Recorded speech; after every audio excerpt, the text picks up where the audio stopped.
will make America powerful again. Let me tell you, you don't negotiate like I negotiate. Bonjour, je m'appelle Alexis Buisson, je suis le correspondant de La Croix à New York. Vous écoutez la 4e saison de C'est ça l'Amérique, le podcast sur les États-Unis de Donald Trump, raconté par ceux qui y vivent. Retrouvez-moi une fois par mois, tout au long de la première année de sa présidence, pour discuter des transformations de la société américaine en compagnie d'observateurs francophones. C'est ça l'Amérique, un podcast proposé par La Croix, le programme Alliance Columbia et le site d'information French Morning. 67%.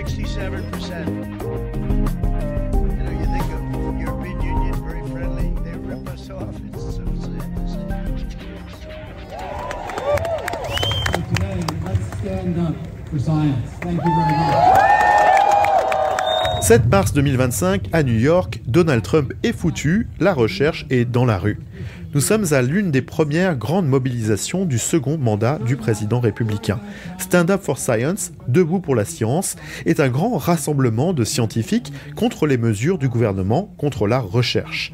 Au cœur des revendications, la dénonciation de la réduction des subventions fédérales aux grandes universités de recherche et la baisse drastique des bourses accordées aux scientifiques par les NIH, les Instituts nationaux de la santé, et la NSF, la Fondation nationale pour les sciences.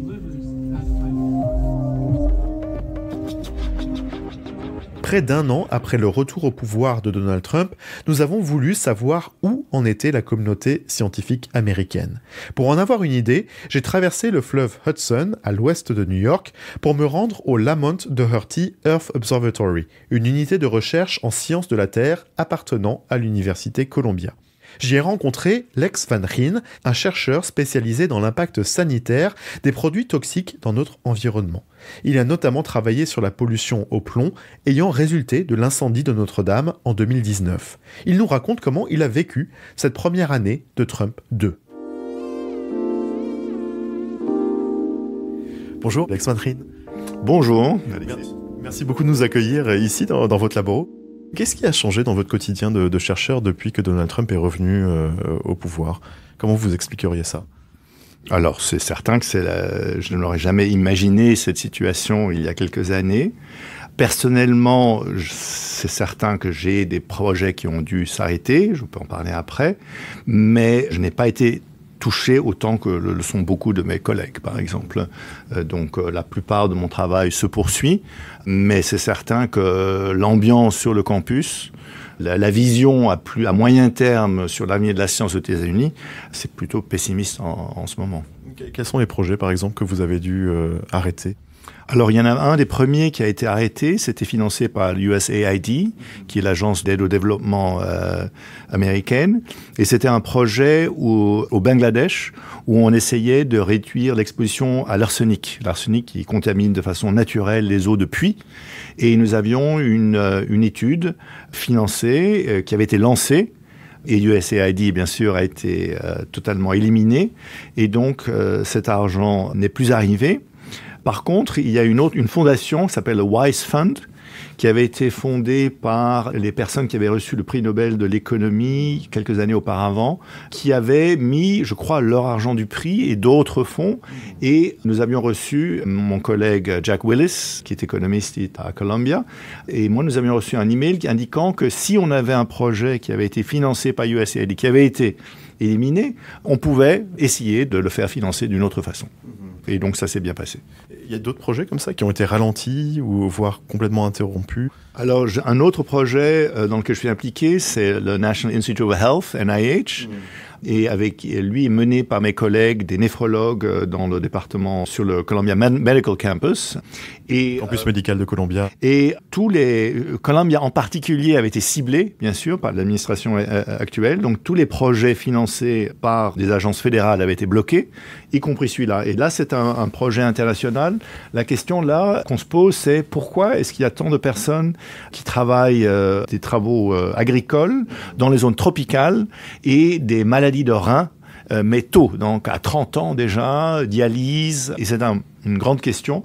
Donc on est engagé là dans 6 pays en tout, en Inde et 5 pays d'Amérique centrale. Et donc ce programme, ça a été arrêté. C'était très ennuyeux parce que nous étions en pleine phase de recrutement, une cohorte de 3600 personnes distribuées sur 6 pays. Et donc nos collaborateurs dans ces pays, tout à coup on leur dit, il n'y a plus d'argent. Donc ils ont dû interrompre. C'était très ennuyeux aussi parce que quand on crée une cohorte, on promet certaines choses. Et tout à coup on leur dit non, c'est fini. Donc c'était très très ennuyeux. Alors depuis... Comme vous le savez, Columbia a négocié avec la Maison-Blanche un accord qui a permis à ce genre de projet de reprendre. Le seul pays, hélas, qui n'est pas financé, mais ça c'est plutôt pour des raisons politiques, je pense, c'est Nicaragua. Donc j'avais été voir quelques mois auparavant mes collègues du Nicaragua, on avait bien avancé, et ça m'avait l'air un site particulièrement prometteurs. Et eux, maintenant, ne recevront plus cet argent. Et je crois qu'une petite somme a été trouvée pour eux pour essayer d'au moins terminer la phase de recrutement. Est-ce que comme ça, quand on voit ces crédits interrompus, est-ce que c'est facile, entre guillemets, de les remplacer par d'autres sources, comme des sources privées ou peut-être d'autres sources publiques qui ne sont pas l'État fédéral, je pense aux États ou à d'autres acteurs publics? Alors moi, ou bien le projet a repris, ou j'ai retrouvé le remplacement, mais je sais que ce n'est pas vrai pour beaucoup de mes collègues. Alors un programme auquel nous tenons particulièrement, c'était un Bridge to PhD programme qui était financé par la National Science Foundation.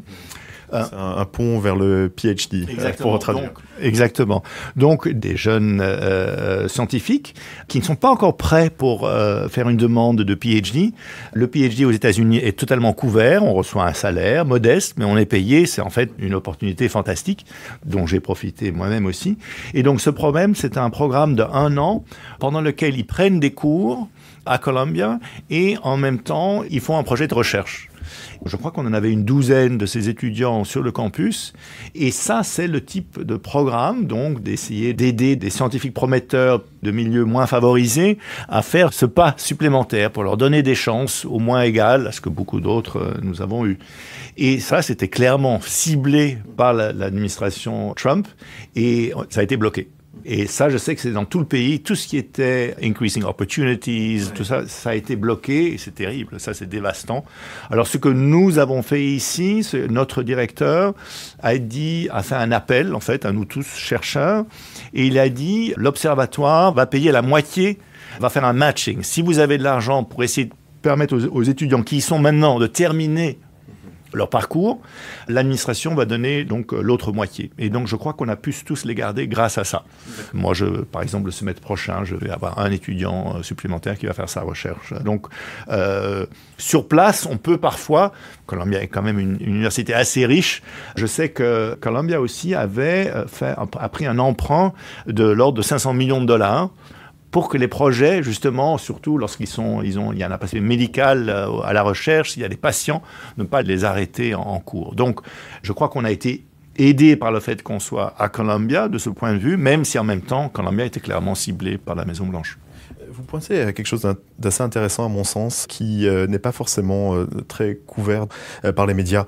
Bien sûr, on parle beaucoup de l'impact matériel de l'arrêt de ces financements, mais j'ai l'impression aussi qu'il y a quelque chose d'un peu psychologique. Il y a finalement l'insécurité de l'emploi qui peut s'installer, notamment chez les jeunes chercheurs qui débutent. Est-ce que vous sentez que ce sentiment d'angoisse pour l'avenir est une réalité ? J'ai peur que oui, mais pour vous donner un exemple concret, je sais que nous, d'habitude, nous avons une vingtaine de PhD qui commencent tous les ans et Columbia a été forcé de couper ça. Je crois qu'on en a 8 qui viennent cette année. Donc c'est clair que les débouchés sont très différents. Si j'ai bien compris, la politique de la Maison-Blanche, c'est de dire, bon, le Congrès, et c'est très discuté, le Congrès vous a donné une telle somme de recherche, NIH, NSF, mais nous, la Maison-Blanche, nous avons le droit de dire, on va couper ça de moitié. Et donc la proposition de la Maison-Blanche, c'était de diviser la recherche dans beaucoup de domaines de moitié. C'est énorme. C'est un choc énorme à absorber. absorbés. Donc il y a tous ces PhD récents qui ne vont pas trouver de travail, qui vont devoir penser à autre chose pour leur carrière. Ça a un impact psychologique, c'est démotivant. Oui, je m'intéresse à la science, mais tout à coup, le pays tout entier ne veut plus favoriser cela. Je vais faire autre chose. Même si ça s'arrêtait demain, je pense que ça va durer pendant des années avant de reprendre le trajet qui était celui d'auparavant.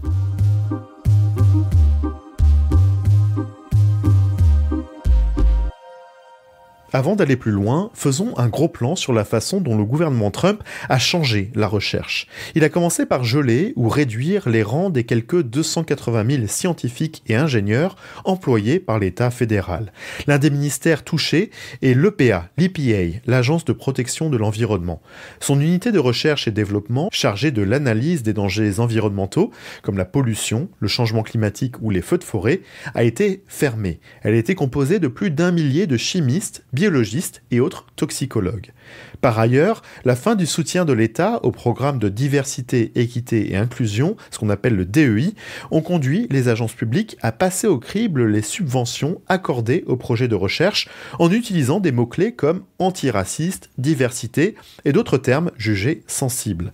Enfin, les NIH, les Instituts nationaux de la santé, principal organisme fédéral de financement de la recherche biomédicale, ont instauré un plafond de 15% pour la prise en charge de ce qu'on appelle les coûts indirects des projets de recherche. Ce sont toutes les dépenses opérationnelles, électricité, formalités administratives, maintenance, qui soutiennent les scientifiques dans leurs travaux.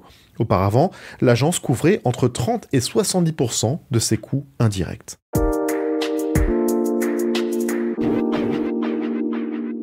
Alexandrine, parmi les mesures prises par le gouvernement Trump, il y a cette réduction, cet abaissement du plafond de prise en charge des coûts indirects. Est-ce que, selon vous, il y a tout de même un débat raisonnable, légitime à avoir sur le coût de la recherche aux États-Unis ? Je vois la recherche comme un investissement qui est en général des résultats très positifs. Oui, donc ce qui s'appelait le overhead, et ensuite maintenant ça s'appelle, je crois, indirect cost recovery. Pour Columbia, je crois que pour notre observatoire, c'est de l'ordre de 55%. Donc, en effet, s'il y a un budget total pour un projet, c'est négocié avec le gouvernement fédéral, il y a 50% qui sont ajoutés. Je crois que pour le campus principal, c'est 75%. Donc, ce sont des chiffres importants, mais cela a financé beaucoup de choses. Je pense qu'une des raisons pour lesquelles les PhD ont diminué tellement, c'est qu'il faut donc trouver de l'argent autre part pour payer l'électricité, l'Internet, l'accès aux bibliothèques, aux revues, etc. Donc, ça a un impact très important. Quel est le juste niveau ? Je ne peux pas vraiment juger, ce n'est pas ma spécialité, mais c'est certain que de changer ça de, disons, 50% à 15% du jour au lendemain, ça a un impact énorme. Et comme vous le disiez, voilà, on ne peut pas nécessairement trouver d'autres sources de financement facilement, et j'imagine que du coup, il y a plus de concurrence aussi pour trouver des sources de financement alternatives pour couvrir ces coûts. Oui, tout à fait. Et je dois dire aussi que les fondations qui financent, donc quand les fonds viennent d'origine privée, souvent ils mettent une limite qui peut être de 10 ou même 5% du coût. Donc il y avait déjà des différences entre un projet fédéral. Pour l'institution, c'était positif parce que ça donne quand même beaucoup plus d'argent pour les opérations en général par rapport au financement. Et oui, bien sûr, maintenant il y aura plus de compétition pour les autres sources.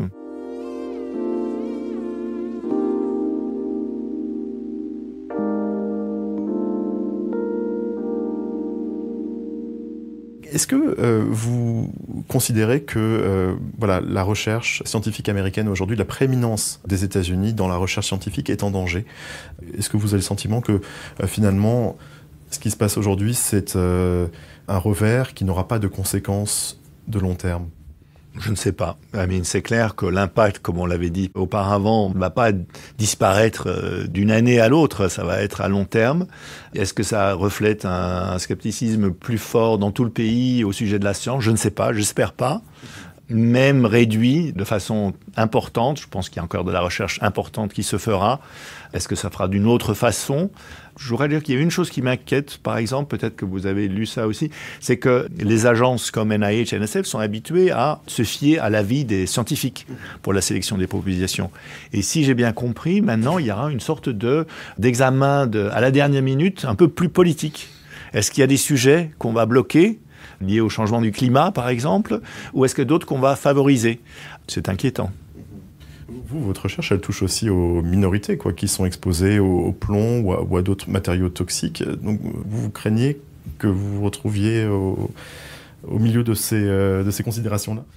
Alors, je sais que le Housing and Urban Development, le département fédéral, a été coupé. Je crois qu'il y a un bon nombre d'emplois qui ont été réduits. D'une façon ou d'une autre, ceux qui gèrent ces programmes sont arrivés à garder ce projet de recherche. J'ai une chose que j'ai appris récemment, que c'est par exemple, lorsque tout a été interrompu par l'administration Trump, des personnes qui gèrent ces fonds n'ont pas pu lancer des nouveaux projets, mais ce qu'ils ont fait, c'est qu'ils ont étendu sur plusieurs années les crédits qui sont accordés. Sinon, l'argent aurait été rendu, n'aurait pas été dépensé à la fin de l'année fiscale. Et donc ça, c'est une méthode qui a permis de tout de même débourser l'argent qui avait déjà été octroyé, mais en même temps, il y a moins de nouveaux projets qui ont débuté. Donc il y a beaucoup de scientifiques qui sont touchés par ça. Imaginez tous les jeunes chercheurs qui ont demandé des bourses pour des postdocs, ils n'ont pas de nouvelles. Tous les panels qui examinent des propositions, ils ne se réunissent pas ou très tard et lentement. Donc, j'ai peur que cette histoire ne soit pas encore terminée. C'est vrai qu'on a l'impression, quand on suit la situation de l'extérieur, que l'administration Trump livre une attaque vraiment sans merci à toutes les sciences, à tous les scientifiques. Est-ce que c'est plus complexe que ça, plus nuancé que ça? Vous parliez tout à l'heure, avant qu'on commence l'enregistrement, du fait que la recherche sur le plomb était quand même toujours soutenue par le gouvernement. Oui, non, j'avoue que je m'attendais à ce que le crédit du Housing and Urban Development que j'ai pour faire une étude sur un nouveau kit pour détecter le plomb dans la peinture, je pensais, comme il touche justement des zones moins favorisées de Newark, par exemple, je pensais que ça allait être coupé tout de suite. Et curieusement, ça ne l'a pas été.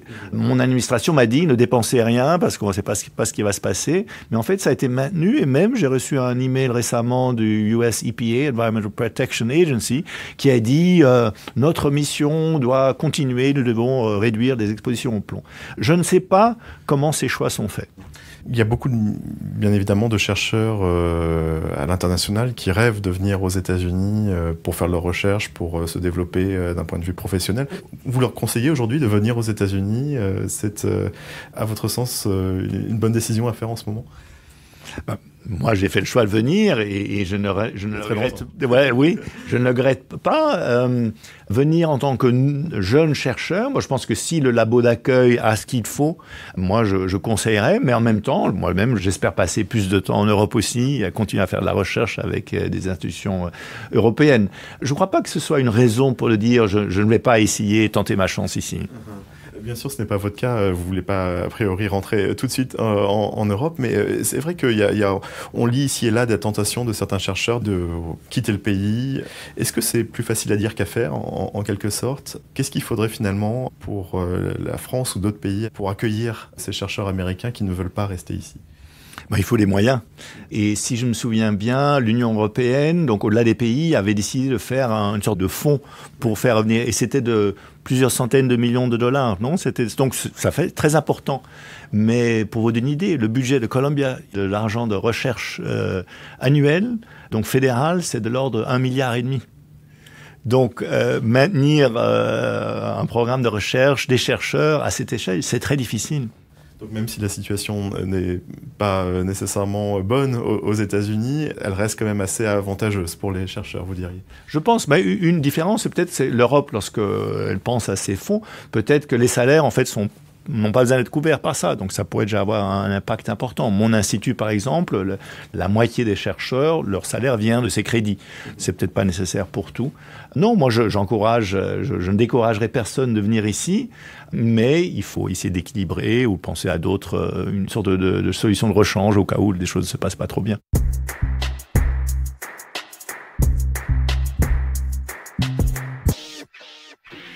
Dernière question, est-ce que, en gros, vous vous dites, on va courber le dos pendant 3 ans maintenant, jusqu'à la fin du mandat de Donald Trump, ou est-ce qu'il y a un autre horizon qui vous rend optimiste? Moi, je regarde d'abord mes collègues autour de moi, qui, bien sûr, sont tous choqués, mais ils ne sont pas découragés. Donc ça me rend optimiste. Donc cette conviction dans son travail, je pense que ça va rester.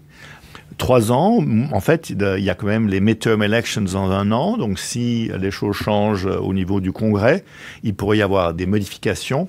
des négociations. J'espère vraiment que les budgets de NIH et NSF ne vont pas être diminués de moitié. Ça serait dramatique, il me semble. Mais je crois que même pas tous les républicains sont convaincus que ce soit une bonne idée. On a l'impression aussi qu'il y a un nouveau militantisme chez les chercheurs. On a l'impression que les scientifiques sortent plus de leur laboratoire depuis la réélection de Donald Trump. C'est votre avis aussi? Vous avez l'impression qu'il y a un réveil militant qui s'opère chez les scientifiques? Alors là, mon expérience, c'est peut-être plutôt à l'intérieur du campus de Columbia, où il y a eu quand même des tensions. Comment répondre à ce genre d'ultimatum? Et c'est certain que cela a motivé l'American Association of University Professors, par exemple, je crois. L'association de professeurs. De professeurs, voilà, a eu une énorme augmentation dans le nombre de membres et les réunions sont beaucoup plus actives maintenant. Et donc, ces questions de liberté d'expression, priorité dans la science, sont devenues un sujet de débat beaucoup plus central que ce n'était auparavant. Et ça pourrait être une bonne chose. Merci beaucoup, Lex Van Ryn. Merci à vous. We will make America powerful again. Let me tell you, you don't negotiate like I negotiate. Lex Van Ryn a mentionné les midterms de novembre 2026, les élections législatives de mi-mandat où les démocrates espèrent reprendre le contrôle de la Chambre des représentants et peut-être même du Sénat. Preuve du réveil militant dont on parlait en fin d'épisode, plusieurs scientifiques ont décidé de présenter leur candidature. Selon le magazine The Atlantic, cette année, quelques 700 personnes ont contacté le groupe 314 Action, spécialisé dans l'accompagnement de scientifiques démocrates désireux d'entrer en politique. C'est cette fois le volume de requêtes habituel. Du laboratoire au banc du Congrès, il n'y a qu'un pas. C'est la fin de cet épisode de C'est ça l'Amérique. On se retrouve le mois prochain. And we will make America great again. Thank you very much. God bless you all. Thank you.